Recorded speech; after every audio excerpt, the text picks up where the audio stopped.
Hello everybody, back here again for another vlog-a-day, and today is January 2nd, Monday, and today was a rather interesting and extremely long and kind of taxing day. Had a few things around here, tried to get done in the beginning of the day. Worked out pretty well for me, but I got a call mid-morning or so from my neighbor asking me if I was ready to take her, and I didn't know where she wanted to go. She talked like she had made an appointment with me last week, and I had no idea what she was talking about. So, turns out she was needing to go up to the bank. She found out through one of her insurance companies that she had overdrafted her account, and that basically her check to the insurance company had bounced. So she had to go up to the bank and find out what's going on. Found out after I got there and talking to a couple different people, and I asked them why they didn't call, why they didn't notify her. We had to wait till the end of the month to get a statement, and they informed me that they actually mail out a overdraft notice every time there's an overdraft. I apparently didn't. I was like, well, she hasn't seen them. Then she started talking to me about it, pulled one out of her purse, and it actually was an overdraft, but she's, I don't know, never been taught about overdrafts or what, but she thought that meant she got to credit $30 back into her account somehow. I have no idea. She's talking like because the money wasn't there, they weren't going to pay it, which is true. They didn't pay it, but they did hit her with $30. And according to the bank, they have the right to process that check up to 3 times, twice actually run the check through and once electronically. And one of the checks she wrote for $11.92 has already cost her $90, and it's being shipped back to the person she wrote it to, who will probably hit her with another $30. So basically, that $11.92 check is going to cost her over $120. So it's over 10 times the value of the check. So it's going to cost her. It's absolutely ridiculous. I don't know. I know the bank. That's how they build their buildings. That's how they get the big fancy buildings, and that's how they can afford to give away all the free pens and the free check ledgers.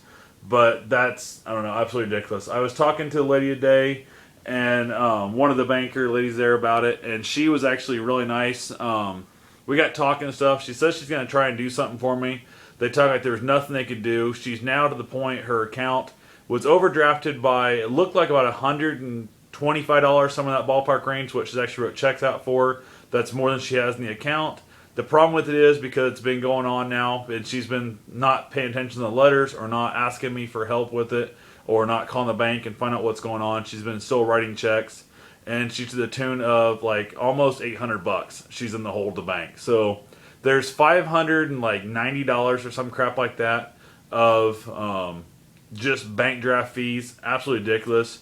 She has a Social Security check that's going to be in the bank tomorrow morning, and it's on the tune of enough to bring her checking account up to clear, but that won't cover anything else. So she has a lot of electronic things electronically drawn every month because she got tired of paying for stamps and forgetting to pay the bill and all that kind of stuff. So like the water, I think her gas bill, her electric bill, her insurance, all that kind of stuff, her Discover card that her grandson ran up over $1,000 on and ran off, never paid for.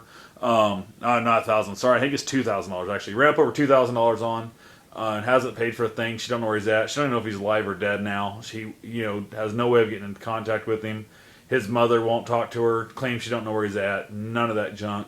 So she just got herself up in a hard way. Started looking at her checking account, and she may write them down. A lot of times she doesn't even write them down. She never writes down the amount. I'd say about half the time she writes down who the check's to, and of the half she writes down who they're to, maybe half that time she'll write down the amount. But I've never seen anywhere in her check ledger where it started off saying a balance of $100, wrote a check, or $50 for Hy-Vee or for gas or anything like that, and then makes $50 left in there. So she just marks it down, which does her absolutely no good. She goes by the end of the statement.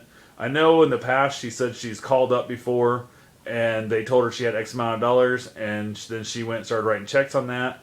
Problem with it is, any check she wrote in the last 5 to 10 days that hasn't got to the place and got processed, that money's not there either. I thought I had her kind of convinced on what that was going on there, and apparently I don't. She mentioned about possibly getting some help with the checking and stuff, and I offered to help her. She kind of looked like she wanted help, but it's one of those things that she's not my mother, she's just my neighbor. But her 2 kids are worthless, and they'll steal from her and won't help her out. Both daughters owe her a bunch of money where she's loaned them money over the years, never paid her back, all that kind of good stuff. So basically, I'm kind of, I don't know, it's just been a stressful day. I spent probably I don't know, 6, 7, 8 hours like that on this crap today between going to the bank, up there a couple of times. I went and talked to some other help with elderly to see if I can get, if there's like a class they teach for elderly about how to balance a checkbook.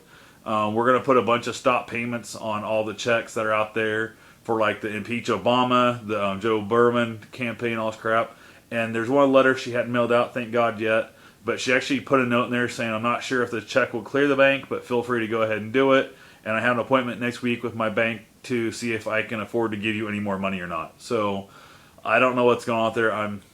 I hate to do it. It feels like it's just a pain in the ass to go take somebody's power, their checkbook away from, but we're going to look into basically, I guess, just removing her checkbook from her possession to begin with, and then I'll go over there, I'll help her go through her bills and stuff, we'll pay out all the bills, and we'll pay for groceries and all that kind of stuff, and explain to her what's going on and get back on task. But I've got to figure out some way of getting these people to stop just preying upon her. 'Cause, I mean, there was, I think the bank lady told me there was $180 worth of checks that were sitting there ready to go through again for just like dumb campaign money.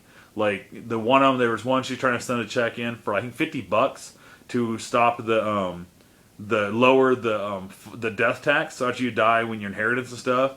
And I was trying to explain to him, like, why do you care? And she's like, well, I'm older than that. And I'm like, yes, but you have no money coming to you. Your parents are both dead. You're not getting nothing. You're not going to have any money to give your kids because you have no money left. So it doesn't affect you. If other rich people's kids want to give money to that campaign to get that lowered, let them do it. So anyway, I'm just trying to figure out what to do with her. And that's all I know for today. So I'll talk to you guys later. Thanks for watching. And feel free to have yourself a safe and wonderful day.